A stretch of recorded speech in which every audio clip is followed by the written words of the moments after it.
Tout le monde a besoin des autres. Et on ne le sait pas toujours.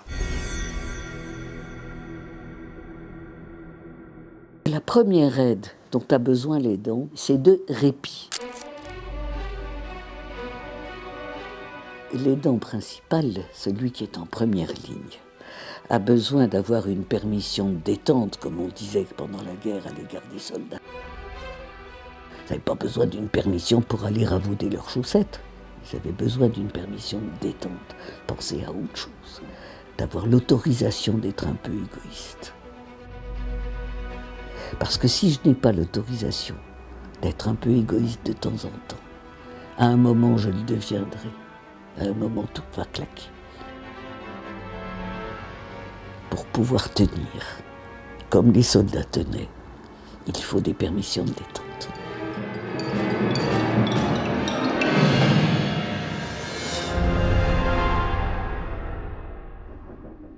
Une fois, il y a une voisine qui m'a appelée par l'interphone. Elle dit « Faites attention », elle dit « Vous avez votre mari qu'il est tout nu à la voiture ». Être aidant de quelqu'un qui est porteur de la maladie d'Alzheimer, c'est un travail de tous les instants. Je sais que c'est pas de sa faute, mais malgré tout, j'ai du mal effectivement à garder mon self-control. Et c'est ça que je suis en train de travailler en ce moment à l'association France Alzheimer Val-de-Marne. Mais malheureusement, je suis un être humain. Une des grosses difficultés de ceux qu'on va appeler les aidants, c'est que quand on n'est pas malade, on n'a pas le droit de se plaindre. Et même si on est en grosse difficulté personnelle, ça ne se fait pas parce qu'on n'est pas atteint par la maladie. Donc déjà, pouvoir exprimer sa souffrance, pouvoir dire oui, c'est difficile, il y a des moments j'en ai marre, il y a des moments je voudrais que ça s'arrête, ça c'est déjà un point extrêmement important, d'être écouté dans sa souffrance et d'être accompagné dans sa souffrance en tant qu'aidant. Le Café des aidants, c'est une ouverture.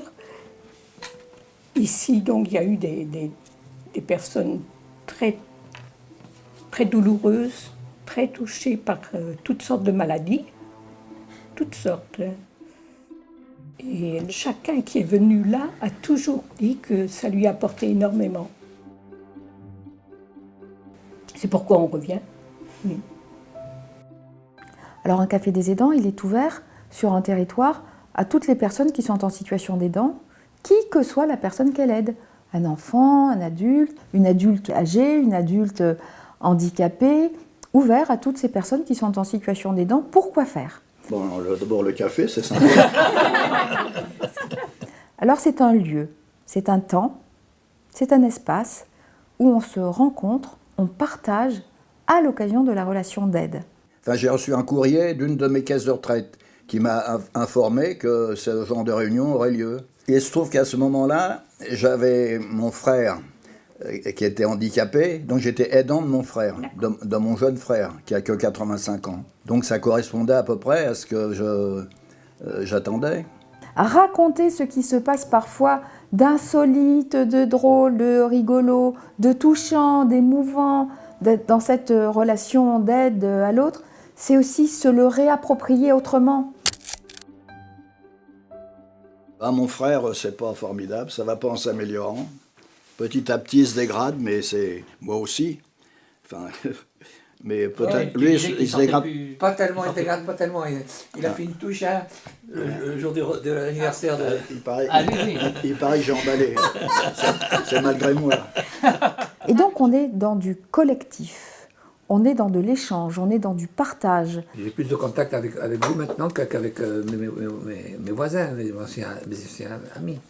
Des fois, je pense j'ai des problèmes, j'ai dit, mais à côté de Manu, c'est de la bricole. Hein. Je n'en parle pas, surtout pas à mes chefs, parce que ils sont dans une logique, comment dirais-je, carriériste. Hein, ils ne sont pas dans l'humanitaire. Hein. 64% des gens ont dit que pour eux, c'était plutôt quelque chose de positif de pouvoir aider l'autre, à condition qu'on leur permette de concilier cette vie d'aidant avec leur vie tout court. Notre responsabilité ne se situe pas dans le registre de la compassion. mais vraiment dans le registre de l'action.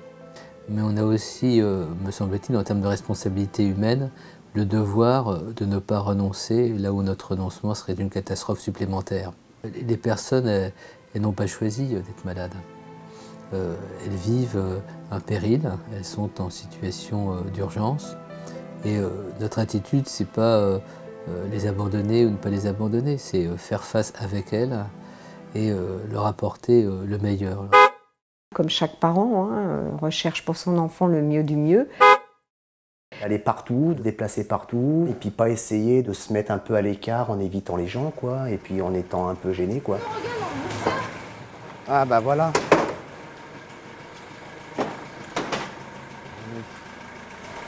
On aurait pu reculer quand même.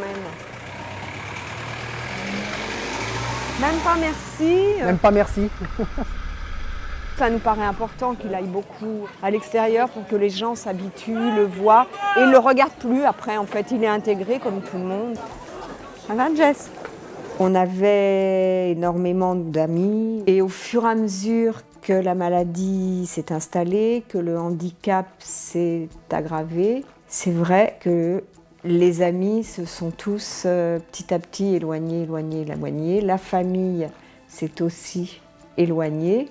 Et puis nous, on a mis beaucoup plus d'énergie pour essayer de rendre la vie agréable à Jessie. Donc tout était centré et tourné vers lui. Donc c'est vrai que toutes ces petites choses, de savoir pourquoi celui-ci fait la gueule, pourquoi il ne vient plus nous voir, essayer de l'appeler, etc. On n'a pas fait cet effort-là non plus, quoi. Bonjour. Ils étaient trop mignons, les petits garçons de Jessie. En cœur. Le temps est précieux pour lui et pour nous, donc on a décidé de l'accompagner et on a cessé notre activité. On n'avait plus de revenus, bien sûr, Oui. Donc il a fallu trouver une solution. On a fait une demande à la MDPH pour que Jessie puisse être notre patron et être rémunérés tous les deux en tant qu'assistant de vie, et ça a fait jurisprudence parce que les deux parents ont eu l'accord, alors qu'en général c'est un seul des deux parents. Jessie, c'est notre patron. C'est notre patron, notre fils. Il peut nous mettre à pied à tout moment. Je te vois cligner des yeux. Je ne cherche pas à savoir pourquoi c'est tombé sur nous, qu'est-ce qu'on a fait au bon Dieu. Moi, ce que je cherche à savoir, c'est qu'est-ce que je peux faire pour que tous les jours, il soit un peu mieux, quoi. Voilà, c'est...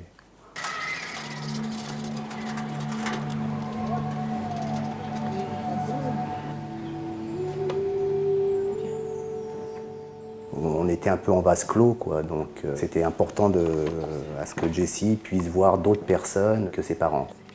Ne pas casser le lien social avec l'extérieur. Venir en Dirépie, c'est accepter la différence.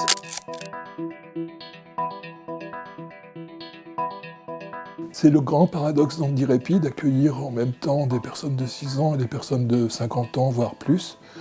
Des personnes polyhandicapées, des personnes autistes. On le fait parce que dans la vie, pour nous, il faut du mélange.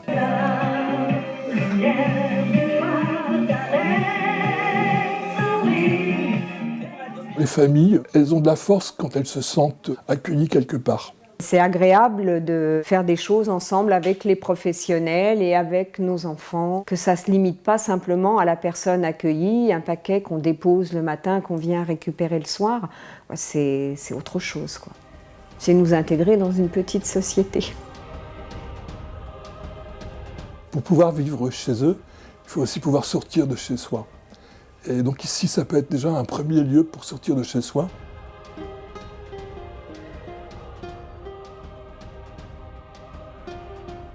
Parce que j'ai toujours dit à Jessie que je le remerciais d'être là, tel qu'il est.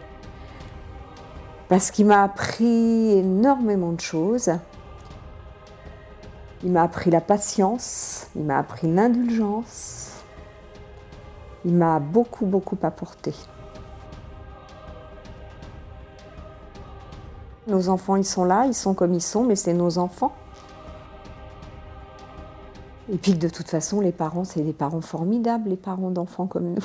Voilà.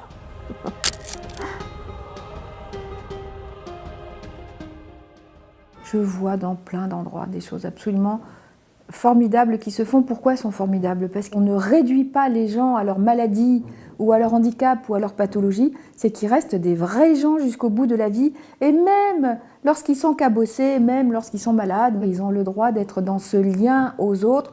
Elle est charmante, la dame. Comment elle s'appelle? Rosalie. Rosalie. Pour moi, c'est des amis. Je connais les noms, mais ça ne reste pas. Encore un peu, je ne saurais même pas le nom de ma femme. Non, non, ta fille. Oui.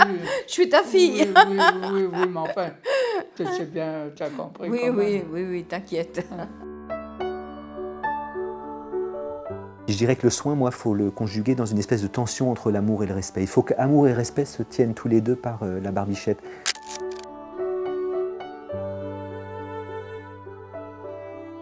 Parce que l'amour sans le respect, ça risque d'être intrusif, paternaliste et irrespectueux de l'autonomie d'autrui. Le respect sans l'amour, ça risque d'être par trop froid, par trop distant.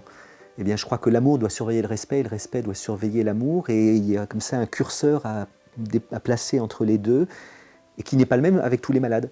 Il y a des malades qui vraiment ont besoin qu'on leur tienne la main, qu'on leur caresse le visage, qui ont besoin qu'on leur parle, qu'on les embrasse, et d'autres qui ne veulent pas de cela. Bien, adaptons-nous aux malades, c'est peut-être ça notre devoir éthique le plus important. Si on met en place une toilette à 9h30 et que la personne a envie de dormir, nous, voilà, on n'est pas bloqué sur des horaires et on s'adapte complètement.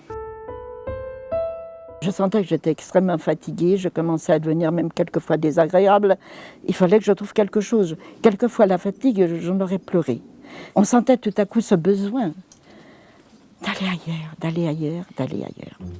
Aujourd'hui, il n'y a aucune possibilité d'avoir une prise en charge comme elle existe ici. L'engagement que l'on a pris, c'est de donner la possibilité à l'aidant d'accéder au répit. Mais l'aidé aussi est en vacances. Vous venez en vacances au même endroit et ce sont des professionnels qui vont prendre en charge la personne dont vous vous occupez au quotidien. Ce qui va vous rassurer, ce qui va vous sécuriser et ce qui va vous encourager à faire confiance, à vous occuper de vous et à confier l'autre. Il faut de temps en temps oublier qu'on soit indispensable pour passer à autre chose. Ce qui ne vous empêchera pas, puisque vous êtes au même endroit, de vous retrouver, de partager des moments, de partager des activités, de faire des choses ensemble. Je veux pas le lâcher, hein. Ça fait 47 ans qu'on est mariés, alors On nous a dit 2 fois, allez voir, il y a quelque chose qui s'ouvre à Bergues, ça va être formidable. Même notre docteur l'a dit. Alors on est allé voir et depuis on s'est accroché dedans. Parce que le fait de communiquer, c'est pire qu'un médicament. Ça a été notre point d'ouverture. Et mon mari d'accord avec. Hein. C'est formidable, c'est formidable. S'il n'y avait pas eu ça, je vous assure.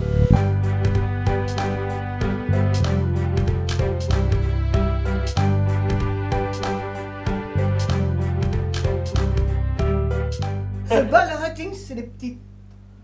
C'est comme des petites balles. Et ça sonne. C'est difficile de venir à la maison d'Aloïs la première fois. J'ai mis au moins 2-3 semaines avant d'y aller. Je passais toujours devant, je regardais, je dis, bon, qu'est-ce que je vais trouver derrière la porte? Je ne sais pas, c'est l'inconnu. Alors j'ai vu arriver avec un vélo, j'ai dit mon Dieu, qu'est-ce que j'aurais pris ici? Et un jour, j'ai dit, bon, allez, je passe le pas. Tu veux encore un petit morceau de gâteau? Et j'ai été reçu par Dominique. C'est moi. On n'a pas besoin de prendre rendez-vous. On vient comme on veut, quand on veut, c'est ouvert tous les après-midi de la semaine. On se tutoie, on est une grande famille ici. Et ça m'a fait chaud au cœur, beaucoup. Dans ma salle à manger, j'ai une mezzanine. Et ben, je me suis vu pendu à cette mezzanine. Ça tournait dans ma tête, c'était des idées fausses. Et avec la maison d'Aloïs, c'est sûr que je ne le ferai pas. Parce que je sais que derrière, il y a du monde derrière moi. L'idée, c'était de faciliter l'accès à différentes solutions de répit pour l'aidant. C'est pour ça qu'on a pensé qu'il fallait cette maison, une maison pour accueillir. Et il fallait aussi que dans cette maison, il y ait une maîtresse de maison, voilà, qui n'est pas un soignant, qui n'a rien à voir non plus avec une administratrice sociale. Tiens, c'est une dame comme vous et moi et qui est là pour vous accueillir, pour mettre de la chaleur dans cet endroit et qu'on ait envie d'y revenir. Ah ouais, t'es pas mariée en 72. On s'est marié en 84. Ah oui, c'est la t'as vécu dans le péché. J'avais dit, je prends ma retraite, j'achète un camping-car et on est parti. Et malheureusement... Tu es revenu.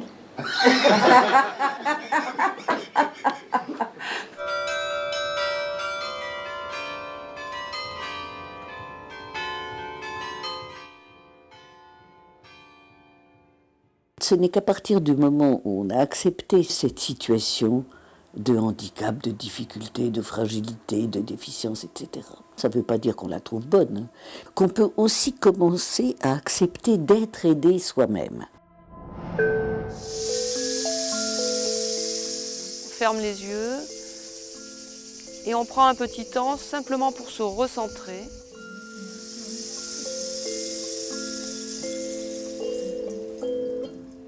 On essaye de faire comprendre à l'aidant qu'une cocotte minute, si on n'enlève pas la vapeur, elle explose.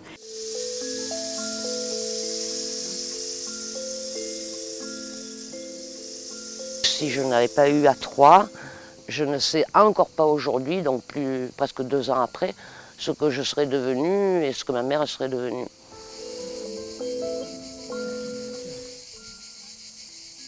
Je crois que ça aurait été catastrophique.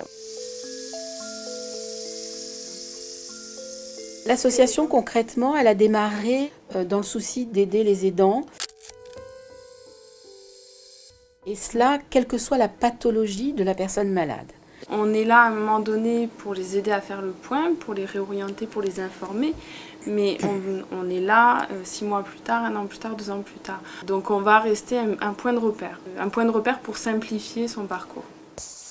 Vous craignez le soleil? Ouais. Oui. Pardon, on peut se mettre là? Interview, oui. Il vous va ce banc ou pas? Oui. Ouais, c'est bon. Alors c'est quoi ça?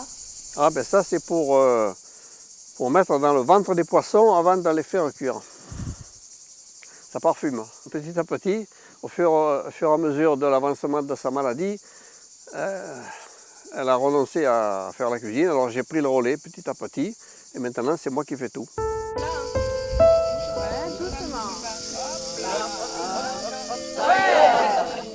On a créé une commission aidant qui prépare à l'avance toutes les sorties de répit qu'on peut organiser. Et donc demain, on va faire l'activité tai chi.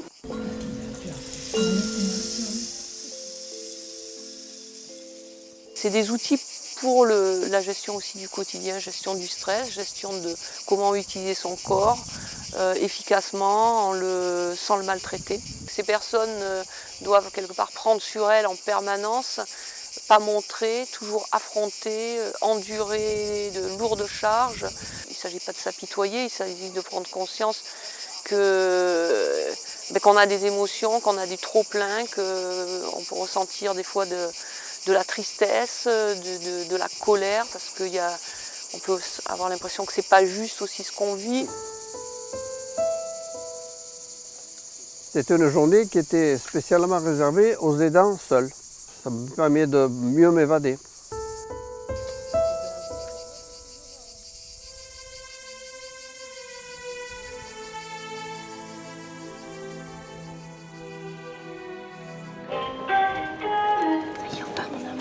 Mesdames, Mesdemoiselles, Messieurs, bonjour. Vous avez pris place à bord du TGV à destination de Bordeaux-Saint-Jean. Il desservira les gares de Saint-Pierre-des-Corps, Angoulême et Bordeaux-Saint-Jean son terminus.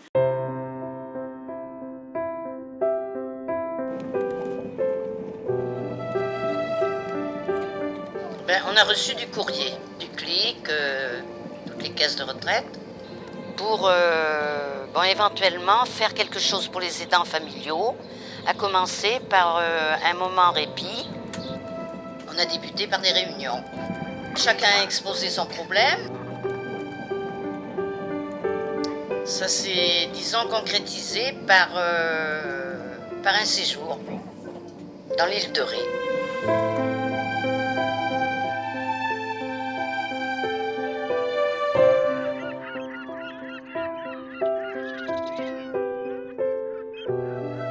Partir 4 jours, c'était bien. Hein. C'est beau hein, de partir 4 jours. J'ai jamais pris de vacances de ma vie. Une grosse majorité était issue du monde agricole. Sur 27 qu'ils étaient, je pense qu'il y avait au moins 4-5 personnes qui n'étaient jamais parties en vacances.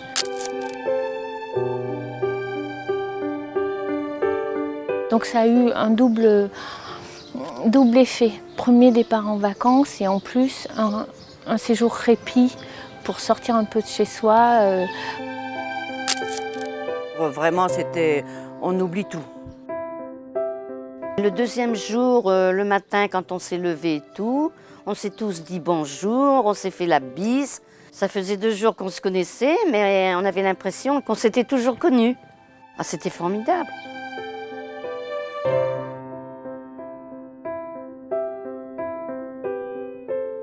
Ah ouais, là, on s'est des massages qu'on a eu droit, la piscine, là on en a profité et tout. On s'est fait des amis et tout. La dernière soirée, on avait dansé, oui, on avait rigolé. Il y en avait un qui chantait bien. Hein. Oh oui, ils sont très proches maintenant. Ils veulent continuer ensemble à faire quelque chose de collectif. C'est comme une magie, une transformation du jour au lendemain. C'était magique, c'est vrai.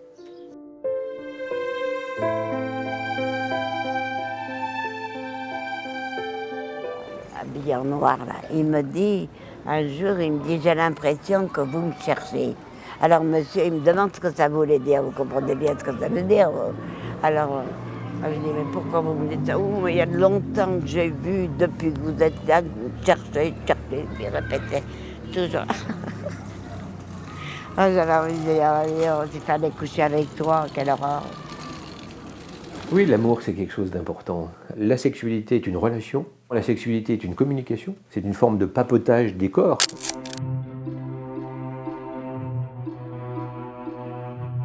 La communication, la relation, ça passe pas forcément par la parole. Il y a tout un tas de modes de communication.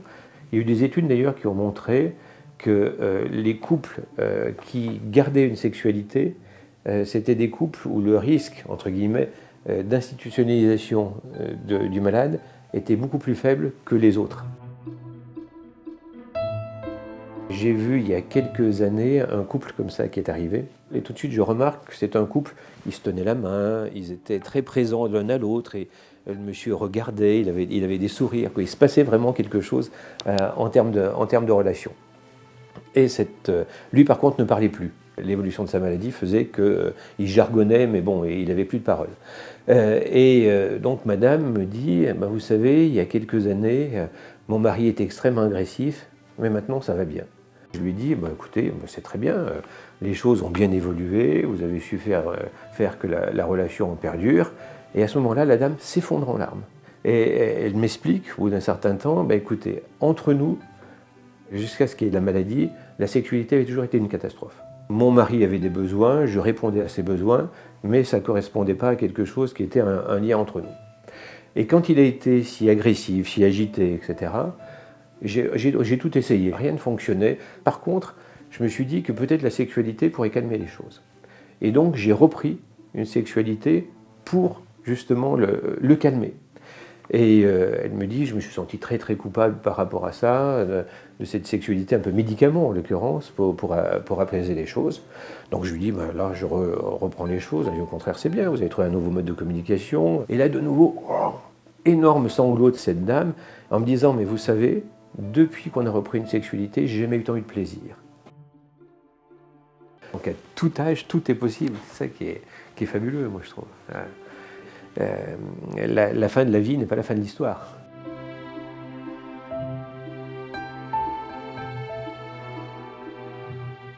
On essaye de rester dans le tempo qu'on vivait avant, malgré le handicap qui est là, que l'on gère au mieux que l'on peut. On essaye de l'encourager, puis d'avancer tous les deux, voilà. Je l'emmène partout tous les jours. On va se promener le long du canal, on va. Malheureusement, c'est avec son fauteuil, voilà. D'ailleurs, je suis en train de d'essayer d'acheter un vélo pousseur, c'est-à-dire que sur le devant du vélo, en place de la roue avant, c'est le chariot.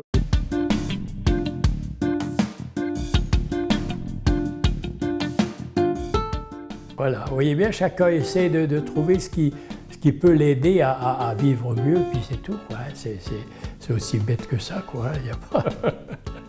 Voilà.